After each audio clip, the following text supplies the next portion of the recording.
We're looking at the outperformance of the BUG. We're even looking at your outperformance, up 14% year to date.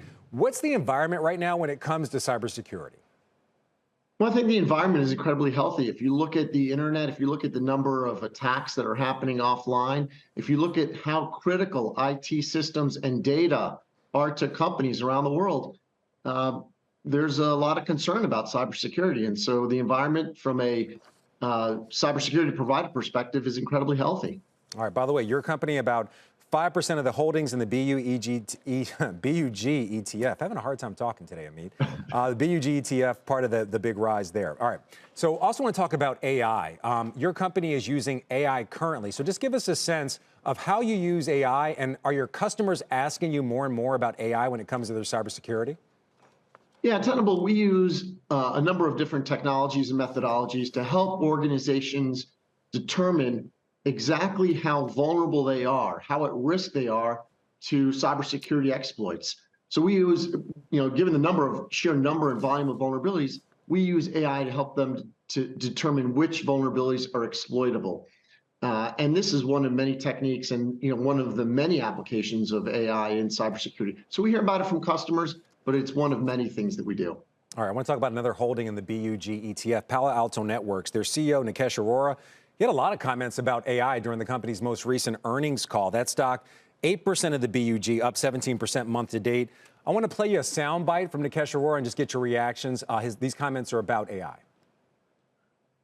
Unlike consumer AI, where we can talk about Sonnet's and ChatGPT's creative capabilities and the revolution that it's going to drive in search or advertising, its ability to summarize data and continue to amuse and inform us, the demands from AI in enterprise are far more exacting, and so are the returns.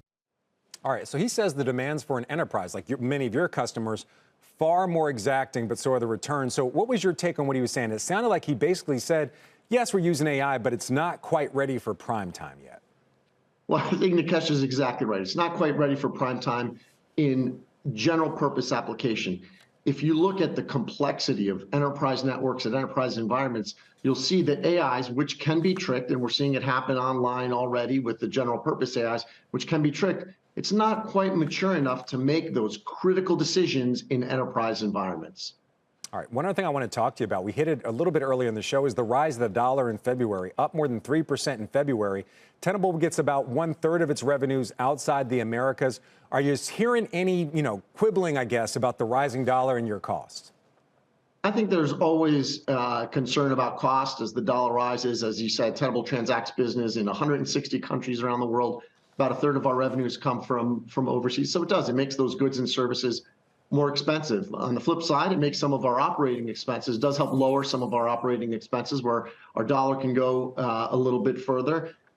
At the end of the day, I think it's incredibly important for businesses to have that global footprint, to have that diverse base of customers in different industries and different geos for being more resilient in more challenging and more dynamic economic environments.